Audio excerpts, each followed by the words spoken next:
Kakching district manung chanba Kakching bazar khongnang mari fangbada leiba UCO bank tema sakhangdaba mioy amana lupa lakh taruk makhai rom lut tawkhre thodok asin ngasi nungthil pung ahum helakpa aduaida thokhibani mafam adudagi fangba pauda bank aduda hindi loan ba masakhangdaba mioy amana bank adugi security amada nongmaina namlaga bank manungda changlakhe madugi tungda mioy aduna staff amadi customer singbo nongmaina kapkani haina ki handuna manager gi kada hoizilaga thamkhe tungda head cashier kausilaga mioy aduna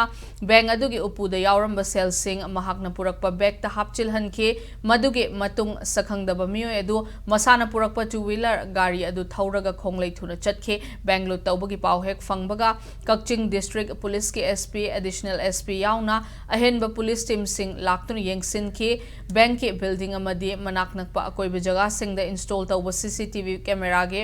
footage police na laukat kibaga loina na haujik sumafam kayada thiba humbagi thabak chathaduna chenaba miyoi adu fana ba hotnari thogdok thokfam da DIG Jogesh Chandra Haubizam sulaktuna yengsinbagi thabak chathaki Panbayabadi state as the Tokliba Irang Siki Kudong Jabalauduna, Churchanpur, Kangpokpi amadi Ukrulna Chingbuma from Sing the Gate Masakang the Basingna, Haukibata Karagim among the Yamla Sen from Sing, Lutau Kibagi Togdok Lake Krabane. Masida natana Manipur University campus Talaiba Bank Amadagiso Sana Huran Kibagi Togdok the Chenaba Mioy Sing Fagatuna jail da Tazin Krabane.